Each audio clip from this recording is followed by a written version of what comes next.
بالله من الشيطان الرجيم. بسم الله الرحمن الرحيم. الحمد لله رب العالمين، والصلاة والسلام على رسوله الكريم وعلى آله وصحبه ومن سار على نهجه إلى يوم الدين وسلم تسليما كثيرا. أما بعد، ہم نے سابقہ درس میں طہارت کے مسائل شروع کیے تھے، جس میں وضو کے مسائل کا ذکر ہو رہا تھا کہ وضو کس قدر ضروری ہے عبادت کے لیے اور خصوصاً نماز کے لیے، اور وضو کا سنت طریقہ کیا ہے، نبی کریم صلی اللہ علیہ وسلم نے کس طرح سے وضو کیا، اور ہمیں بھی اسی طرح سے وضو بنانا چاہیے تاکہ ہماری عبادتیں قبول ہوں۔ وضو کے ساتھ ساتھ جن چیزوں کی ضرورت ہے جاننے کی کہ وہ بعض اوقات انسان کو غسل کی ضرورت ہوتی ہے، تو غسل کیسے کرنا ہے، اور بلکہ اس سے پہلے یہ کہ غسل کن چیزوں سے واجب ہوتا ہے، کیا چیزیں ہیں جن کے ہونے سے غسل ضروری ہو جاتا ہے۔ اور بھائیوں، یہ مسائل جاننا ضروری ہے کیونکہ بعض اوقات انسان لا علمی اور جہالت میں ان چیزوں کو نہ جاننے کی وجہ سے غلط کام کرتا ہے کہ جس سے اس کی ممکن عبادت ضائع ہوتی ہو اور اللہ کے ہاں گنہگار ہوتا ہو۔ ہمیں ہمارے پروفیسر بتا رہے تھے کہ انہیں کسی عورت کا فون آیا تو وہ عورت پوچھنے لگی کیا اگر خاوند بیوی آپس میں ملاپ کرتے ہیں تو کیا اس کے بعد غسل کرنا ہوتا ہے؟ تو ہمارے پروفیسر کہنے لگے کہ ہاں غسل کرنا چاہیے، ضروری ہے۔ یعنی ایسا مسئلہ ہے کہ جسے ہر کوئی جانتا ہے۔ عورت کہتی ہے کہ ہماری شادی ہوئی 40 سال ہو گئے، ہمارے بچے بھی جوان ہو چکے، جوان ہو کے بلکہ ان کے بھی آگے اولادیں جوانی کو پہنچ رہی ہیں، لیکن ہمیں اس بات کا پتہ نہیں تھا کہ میل ملاپ کر کے غسل کرنا ہوتا ہے۔ دیکھیے، یہ ہے جہالت، اور یہ مسائل جو ہم بیان کر رہے ہیں سابقہ درس میں بھی اور آج بھی بیان کریں گے، اس میں کئی ایسے مسئلے ہیں کہ جن میں آدمی اس پہ بات کرتا ہوا یا اس کے متعلق سوال کرتا ہوا شرم محسوس کرتا ہے کہ یہ مسئلہ کیسے پوچھوں، پوچھتے ہوئے شرم آتی ہے، یا یہ شرم ہوتی ہے کہ لوگ کیا کہیں گے کہ اس کو ابھی تک پتہ ہی نہیں اس بات کا۔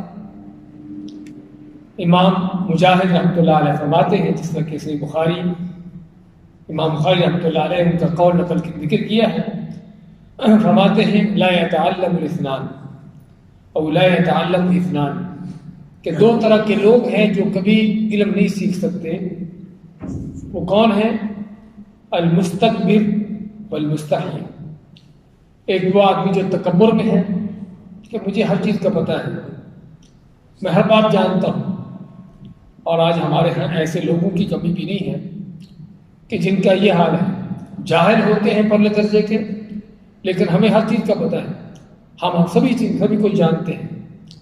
تو یہ جہالت کہ جو انسان کو یعنی تکبر کی وجہ سے انسان پوچھتا نہیں، جانتا نہیں۔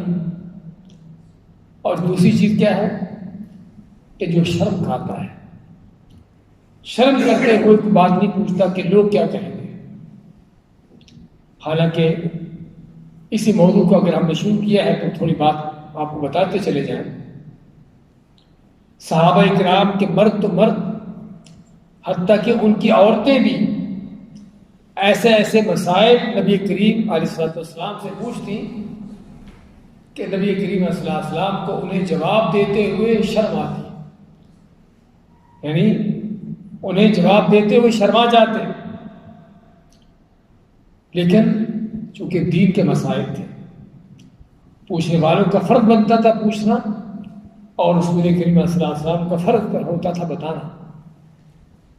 تو دین کے مسائل میں شرم کرنا کسی چیز کو پوچھنے سے حقیقت میں شرم نہیں بلکہ بے شرمی ہے۔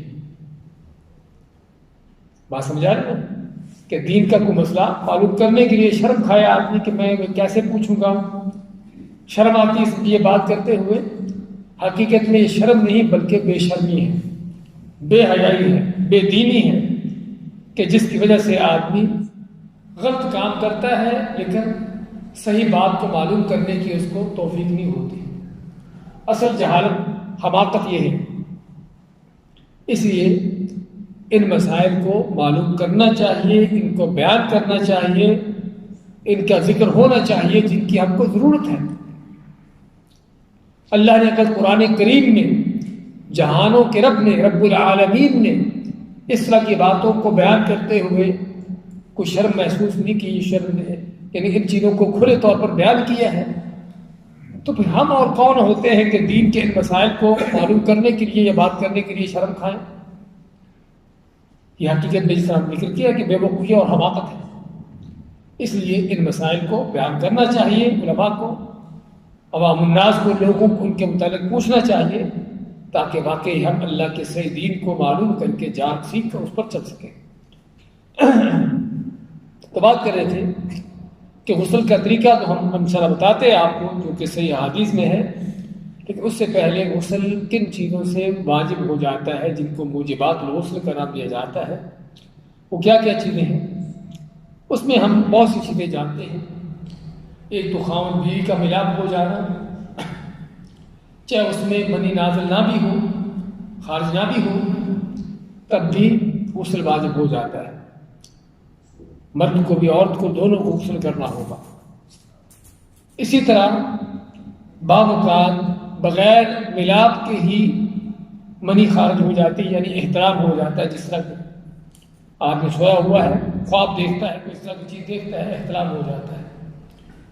اگر سو کر اٹھنے کے بعد اس کو یاد آتا ہے کہ میں نے واقعی ایسی کوئی چیز دیکھی ہے خواب میں اور ایسا معاملہ ہوا ہے، اور کپڑوں پر اس کو اس کے اثرات بھی نظر آتے ہیں احترام کے، تو اس پر بھی غسل واجب ہے، اس کو بھی غسل کرنا ہوگا۔ اسی طرح اگر عورت ہے تو جس طرح ہم جانتے ہیں کہ عورت کو جو ماہواری کے دن آتے ہیں، مینسز وغیرہ، اس سے پاک ہونے پر غسل اس کو کرنا ہوتا ہے۔ عورت کو بچہ پیدا ہوتا ہے، بچہ پیدا ہونے کے بعد ایک وقت تک اس کو بلیڈنگ ہوتی ہے، وہ دن کبھی تھوڑے کبھی زیادہ کسی عورت کے ہوتے ہیں، کوئی 10-20 دن میں پاک ہو جاتی ہے، کوئی 30 دن 40 دن میں، کوئی اس سے بلکہ زیادہ بعض اوقات کو ٹائم لگ جاتا ہے۔ تو وہ بلیڈنگ جب بند ہوتی ہے، خون جب بند ہوتا ہے، تو اس وقت بھی عورت کو غسل کرنا ہوتا ہے، جو غسل جنابت یا جو فرض غسل ہے، جو فرض غسل ہے۔ اسی طرح جن غسلوں کے بارے میں حکم آیا ہے کہ اگر کوئی نام مسلم ہے، اسلام میں داخل ہوتا ہے، تو اسے بھی غسل کرنے کی تعلیم دی گئی ہے کہ غسل کرنا چاہیے۔ جمعے کے دن کا غسل، جمعے کے دن کے حوالے سے آدمی جو بالغ ہے، جس پر جمعہ فرض ہے، اللہ کے نبی صلی اللہ علیہ وسلم کا فرمان ہے، جس سے کیسے بخاری کی حدیث ہے، غسل الجمعۃ واجب علی کل محتلم، کہ جمعے کے دن کا غسل کرنا ہر بالغ آدمی پر واجب ہے، یعنی جس پر جمعہ فرض ہے اس پر جمعے کا غسل کرنا بھی فرض ہے۔ اور یہ بھی وہ چیز ہے جس کو ہم سب کو جاننا چاہیے، لوگوں کو بتانا چاہیے۔ اگرچہ اس میں علماء کا اختلاف ضرور ہے، بعض کہتے ہیں کہ فرض نہیں بلکہ سنت ہی ہے، لیکن احادیث کو دیکھا جائے، شیخ ابن عثیمین رحمۃ اللہ علیہ فرماتے ہیں کہ کیسے اللہ کے نبی صلی اللہ علیہ وسلم اس کو واجب کہیں اور ہم کہیں کہ واجب نہیں ہے۔ تو اللہ کل حال احتیاط کا تقاضا یہی ہے کہ آدمی جمعے کے دن کا غسل کرے۔ اور اسی طرح بعض دوسری اور بھی چیزیں آتی ہیں جس میں غسل کرنا اگرچہ فرض تو نہیں لیکن مستحب ہے، بہتر ہے۔ جس طرح کہ آپ اگر احرام باندھتے ہیں عمرہ یا حج کرنے کے لیے، اس کے لیے غسل کرنا، اسی طرح جو ہے عید کی نماز کے لیے غسل کرنا، اور اسی طرح اگر کوئی آدمی میت کو غسل دیتا ہے، مردے کو نہلاتا ہے، تو اسے بھی غسل کرنے کی تعلیم دی گئی ہے، لیکن یہ چیزیں فرض نہیں بلکہ بہتر اور سنت کے حیثیت سے ہے۔ تو علیٰ کل حال یہ ہے غسل جو ہمیں کرنے کا حکم ہے۔ تو غسل کے طریقہ کار کیا ہے؟ اس میں سب سے پہلے جو نیت ہے، کیونکہ نبی صلی اللہ علیہ وسلم کا فرمان ہے انما الاعمال بالنیات، کہ عملوں کا دار و مدار کس پر ہے؟ نیتوں پر ہے، اور خصوصاً غسل کے حوالے سے نیت جو ہے بہت اہم ہے، کیونکہ ہم نہانے کو ویسے بھی نہاتے ہیں، گرمی محسوس ہوتی کبھی کہ چلو تھوڑا فریش ہو جائیں، گرمی ختم کرنے کے لیے نہا لیتے ہیں۔ آدمی کام سے آیا ہے، کوئی گرد و غبار ہے یا ایسی کیفیت ہے نہانے کی ضرورت ہے تو نہلاتا ہے۔ تو کہنے کا مقصد ہم ویسے اور بھی کئی مقصد کے لیے نہاتے ہیں۔ تو اگر آدمی نہاتا ہے لیکن اس کی نیت غسل جنابت کی نہیں ہے، فرض غسل کی نہیں ہے، تو علماء فرماتے ہیں کہ اس کا غسل نہیں ہوگا۔ یعنی فرض کرو ایک آدمی جنابت کی حالت میں ہے اور گرمی کا وقت ہے، اس کے ذہن میں نہیں آیا کہ میں جنابت میں ہوں، ذہن میں صرف یہ کہ گرمی ہے چلو نہا لوں، تھوڑا ٹھنڈک حاصل ہو جائے، تو صرف وہ ٹھنڈک حاصل کرنے کی نیت سے نہا لیتا ہے تو اس کا غسل واجب، جو اس کا جنابت دور ہو جائے گی، اس کی جنابت دور نہیں ہوگی۔ لازمی ہے کہ وہ غسل جو ہے کرتے ہوئے اس کی نیت ہو کہ میں غسل جنابت کر رہا ہوں، پاک ہونے کے لیے کر رہا ہوں۔ تو اس لیے سب سے پہلے نیت ہے، لیکن نیت کی جگہ دل ہے، دل سے نیت کرنا ہے۔ اس کے بعد غسل کا طریقہ کار، اس کے بارے میں حضرت عائشہ رضی اللہ تعالیٰ عنہ اور آپ صلی اللہ علیہ وسلم کی بیوی ام سلمہ رضی اللہ تعالیٰ عنہ دونوں ہی آپ کے غسل کا طریقہ بیان کرتی ہیں، جسے کہ صحیح بخاری میں بیان کیا گیا ہے۔ فرماتی ہیں کہ رسول کریم صلی اللہ علیہ وسلم جب غسل فرماتے تو کیسے کرتے؟ فرماتی ہیں کہ سب سے پہلے استنجا کرتے، جس طرح کے پیشاب کر کے استنجا کیا جاتا ہے، اور جسم پر کوئی گندگی لگی ہوتی تو اس کو صاف کر لیتے، ہاتھوں کو مٹی سے مل کر، اور آج کل صابن وغیرہ ہے اسے دھوتے۔ اس کے بعد جس طرح نماز کے لیے وضو کیا جاتا ہے ایسے ہی آپ وضو کرتے، یعنی استنجا کرنے کے بعد اگلا کام کیا ہے کہ وضو کرتے، مکمل وضو شروع سے آخر تک، جس کا ہم نے طریقہ کار آپ کو بتایا تھا۔ وضو کرتے، اور وضو کرنے کے بعد آپ سر پہ 3 چلو پانی ڈالتے۔ آپ کے زمانے میں چونکہ شاور تو نہیں ہوتے تھے، کیا تھا، ٹب میں پانی ہوتا تھا، بالٹی میں ہوتا تھا، اس طرح کی چیزوں میں آپ 3 چلو بھر کر سر پہ ڈالتے اور سر کے بالوں کو اچھی طرح گیلا کرتے نیچے تک۔ اس کے بعد جسم کے دائیں طرف پانی بہاتے اور بائیں طرف، اور پورا جسم پانی سے تر کر لیتے، اور پھر اپنی جگہ سے ہٹ کر صرف پاؤں دھو لیتے۔ جس جگہ آپ نے غسل کیا ہوتا اس جگہ سے تھوڑا ہٹ کر صرف پاؤں دھو لیتے، اور یہ تھا آپ کا غسل کا طریقہ، بہت مختصر سا، آسان سا اور سادہ سا۔ پھر سے دہراتے ہیں کہ پہلے استنجا کیا، استنجا کرنے کے بعد وضو کیا، مکمل وضو جس نماز کے لیے کیا جاتا ہے۔ اس کے بعد سر کے پاروں میں سر پہ پانی ڈال کر اس کے جڑوں تک، بالوں کی جڑوں تک پہنچایا، اور پھر جسم کے دائیں طرف اور بائیں طرف پانی ڈال کر پورے جسم کو پانی سے تر کر لیا، اور آخر میں اپنی جگہ سے ہٹ کر صرف پاؤں دھو لیے۔ تو یہ ہے نبی کریم صلی اللہ علیہ وسلم کے غسل کا طریقہ، جو مسنون طریقہ ہے سنت کے مطابق۔ اور غسل کے حوالے سے ہمیں معلوم ہونا چاہیے کہ غسل کے 2 طریقے علماء نے ذکر کیے ہیں۔ ایک تو یہ سنت طریقہ جو آپ صلی اللہ علیہ وسلم کا ہے، اور دوسرا وہ کہ جس سے آپ کا غسل ہو جائے گا چاہے یہ طریقہ نہیں بھی اختیار کریں گے۔ وہ کیا ہے کہ آدمی جنابت کی حالت میں ہے، اس کو فرض غسل کرنے کی ضرورت ہے، پانی کا حوض ہے، کوئی نہر دریا ہے، کوئی بھی ایسی چیز ہے، وہ اپنی جنابت دور کرنے کے لیے، پاکی حاصل کرنے کے لیے اس میں ڈبکی لگا لیتا ہے، سمجھے نا، ڈبکی لگا لیتا ہے اور پورا جسم اس کا پانی سے تر ہو جاتا ہے، تو اسی سے اس کا غسل ہو گیا، اسی سے اس کا غسل ہو گیا۔ لیکن کوئی شک نہیں کہ نبی کریم صلی اللہ علیہ وسلم کے طریقے پر غسل کریں جو آپ کو بتایا ہے کہ اصل یہی طریقہ ہے، سب سے بہتر یہی ہے۔ لیکن اگر کوئی پانی میں اس طرح سے ڈبکی لگا لیتا ہے، پورا جسم پانی سے تر کر لیتا ہے نیت رکھتے ہوئے پاک ہونے کی، تو اس کو غسل ہو جاتا ہے، چاہے وہ اس نے وضو کرنے کا وہ سارا طریقہ کار اختیار نہیں بھی کیا تب بھی ہو جاتا ہے، کیونکہ مقصد جو ہے وہ نیت ہے اور جسم کو پاک کرنا ہے۔ تو یہ ہے نبی کریم صلی اللہ علیہ وسلم کے غسل کا طریقہ۔ اچھا، ہم بات کر رہے تھے کہ نبی کریم صلی اللہ علیہ وسلم آخر میں صرف پاؤں دھوتے، آخر میں اپنی جگہ سے ہٹ کر صرف پاؤں دھوتے، تو کیا غسل کے بعد دوبارہ وضو کی ضرورت نہیں ہے؟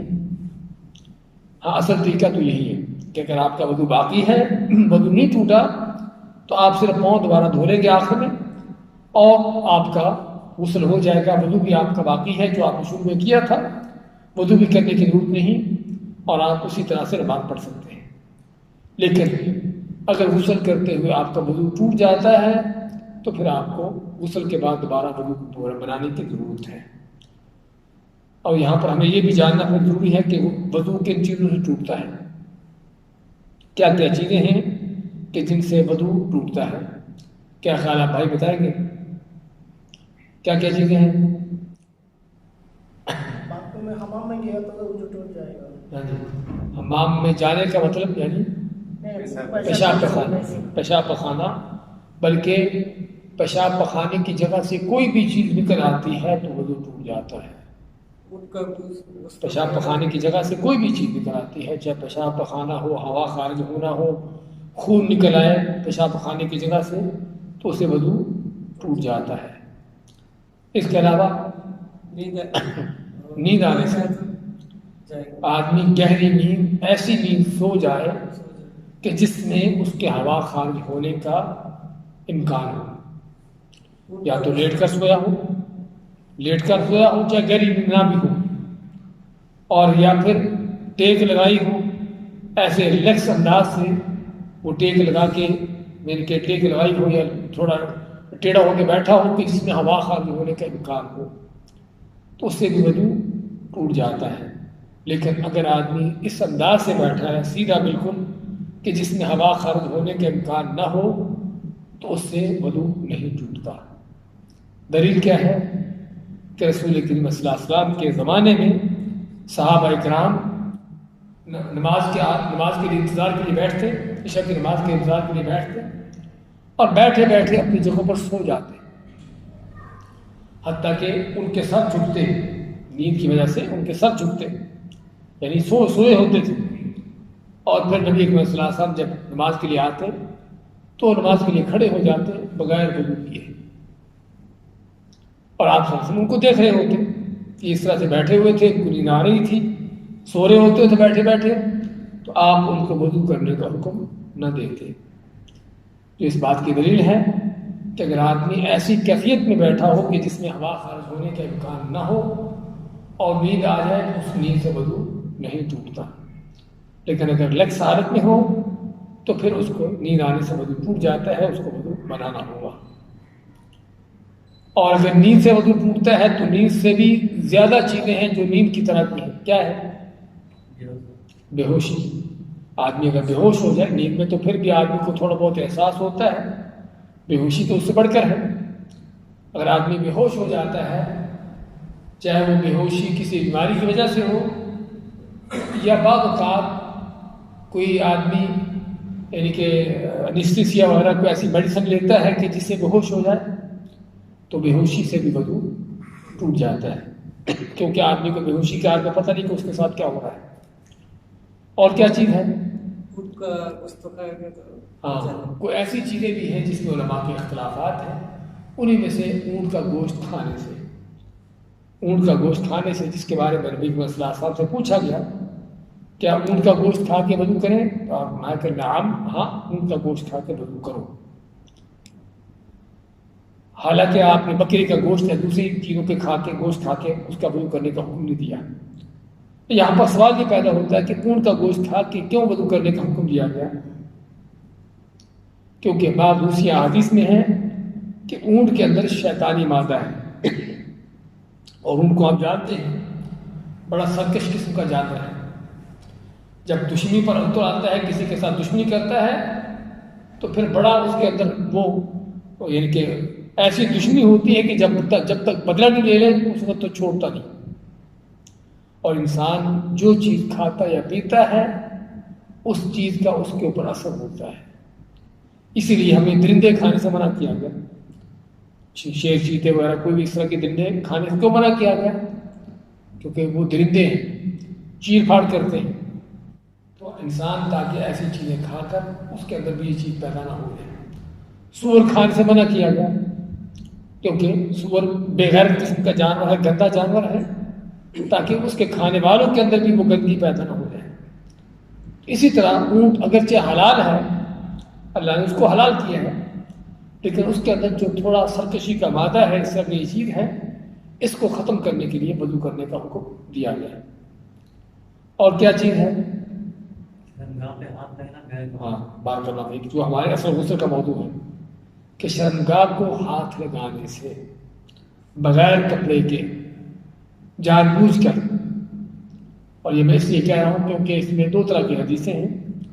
بعض تو کہتے ہیں کہ شرمگاہ کو ہاتھ لگانے سے وضو ٹوٹتا ہی نہیں ہے بالکل بھی، بعض کہتے ہیں کہ جیسے ہی لگے ٹوٹ جاتا ہے.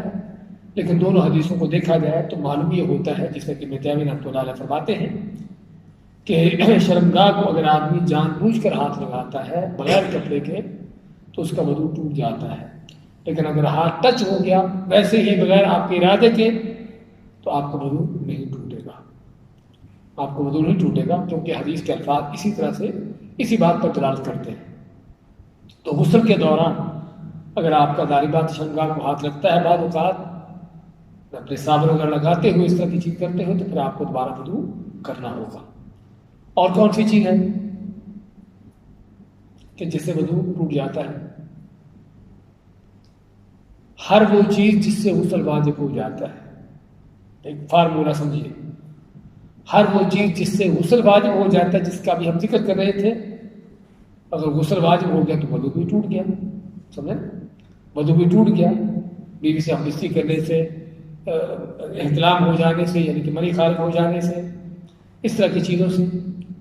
اور اسی میں بعض علماء کہتے ہیں کہ مرتد ہو جانے سے، اگر آدمی دین سے مرتد ہو جاتا ہے، مرتد ہونے کا معنی جانتے ہیں نا کہ دین سے پھر جاتا ہے، اسلام سے خارج ہو جاتا ہے، ایسی کوئی بات کہتا ہے کہ جس کے کہنے سے، ایسا کوئی عمل کرتا ہے جس کے کرنے سے آدمی مرتد ہو جائے، دین سے خارج ہو جائے، تو مرتد ہونے سے بھی بعض علماء کے نزدیک وضو ٹوٹ جاتا ہے، کیونکہ مرتد ہونے سے انسان کے تمام عمل برباد ہو جاتے ہیں.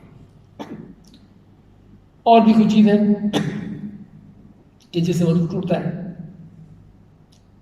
تو یہ ہے جو بنیادی اور بڑی بڑی چیزیں. اچھا، خون نکلنے سے جسم سے، پیشاب پخانے کے علاوہ کسی اور جگہ سے خون نکلنے سے وضو ٹوٹتا ہے. ہمارے ہاں، ہمارے ملکوں میں مشہور ہے کہ خون نکلنے سے وضو ٹوٹتا ہے، قے آنے سے وضو ٹوٹ جاتا ہے. اس بارے میں حدیث ہے لیکن حدیث ضعیف ہے، حدیث صحیح نہیں ہے. قے آنے سے وضو نہیں ٹوٹتا اور نہ ہی نکسیر ٹوٹتے. نکسیر جانتے ہیں نا؟ نکسیر کیا ہوتی ہے؟ نکسیر ہوتی ہے ناک سے خون نکلنا. بعض اوقات گرمی کی وجہ سے نکلتا ہے، بیماری کی وجہ سے نکلتا ہے، ناک سے خون نکلنا شروع ہو جاتا ہے، جس کو نکسیر پھوٹنا کہتے ہیں. تو علاقہ لحاظ کا خون کے بارے میں قاعدہ کلیہ یہ ہے کہ پیشاب پخانے کے علاوہ کسی اور جگہ سے خون اگر نکلے تو اس سے وضو نہیں ٹوٹتا. حسن بصری رحمۃ اللہ علیہ فرماتے ہیں کہ ہمیشہ مسلمان اپنے زخموں میں نمازیں پڑھتے رہے ہیں. عمر فاروق رضی اللہ تعالیٰ عنہ کے اوپر حملہ کیا گیا فجر کی نماز میں، فجر کی نماز پڑھا رہے تھے، اس وقت ان پر حملہ کیا گیا، ان کا پیٹ چاک کر دیا گیا اور کافی ان کو زخم لگے. تو ان زخموں کے خون بہتے ہوئے ہی انہوں نے فجر کی نماز کو مکمل کیا. اسی حالت میں انہوں نے فجر کی نماز کو مکمل کیا.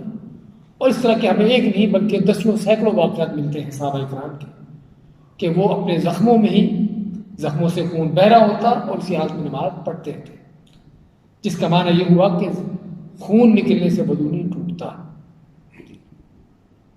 اور کوئی چیز تو یہ ہے جن سے وضو ٹوٹتا ہے یا جن سے یا غسل کا طریقہ آپ کو جو بتایا ہے۔